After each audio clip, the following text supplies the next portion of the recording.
awesome. Well, I'd love to move kind of into NFTs. So those have really Yeah. taken off here as late. So for the person in the audience that may not understand what an NFT is, can you give a brief synopsis as to exactly what that functionality is inside of the Ravencoin network? Yeah, absolutely. So an NFT in general stands for non-fungible token.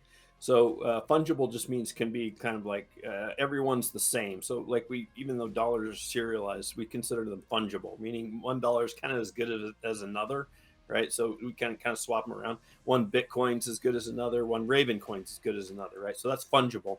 Non-fungible means sort of like they're unique. They have unique properties. They don't trade the same. So you can think more of like collectibles or something where they have unique properties, where there's one of a kind things, right? So a particular restored vehicle is restored a certain way and whatever is not necessarily the same as the original stock version or whatever. It's unique.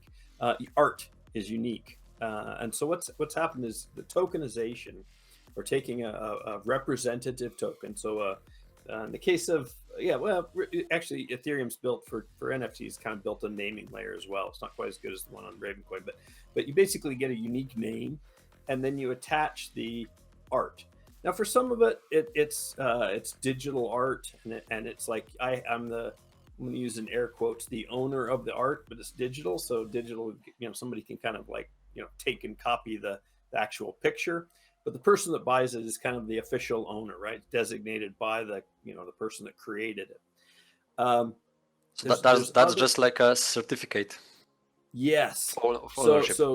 So a good way to think of it, especially for a lot of it, is a certificate of ownership or a certificate of authenticity as well. So maybe it acts as both. So I've got the certificate, and a lot of times when you put a certificate with something, you also need to make that hard to copy, right? So you put a hologram on it, or a special seal, or it's specially printed on special paper, or something like that. The tokens automatically have that built in kind of counterfeit proof type thing, right? Meaning the person that created the root token for their artwork studio, when they create NFTs under that, you have the provenance that the only person that could have created that is the person that owned that root token, and that's valuable.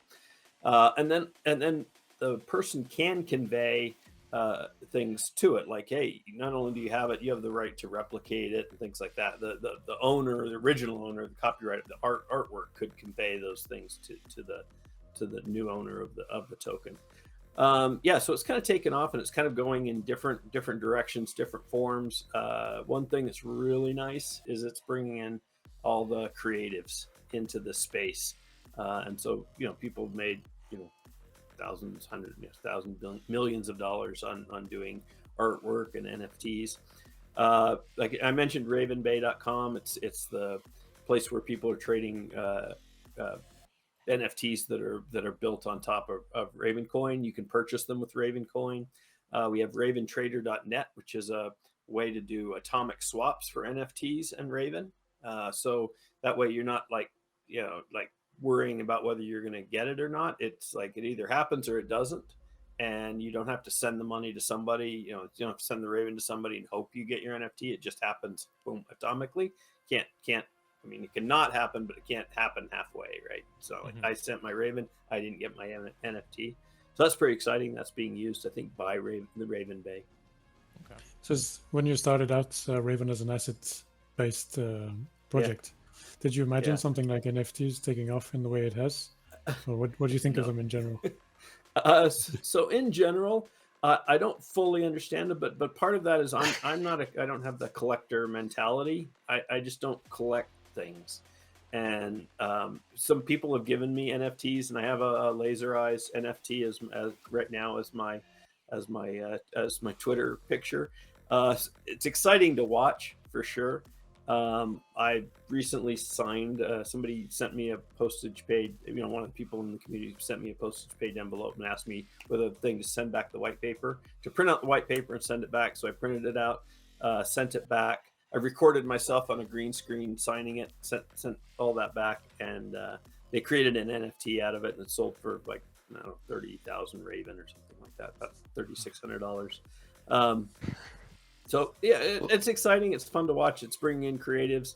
Again, I don't have a collector's mentality, so I don't collect things digital, but I think the world's shifting digital, so I kind of get it. Right, and there's some advantage to collecting digital than there is to collecting stuff you have to store on a shelf that gets dusty. So, yeah.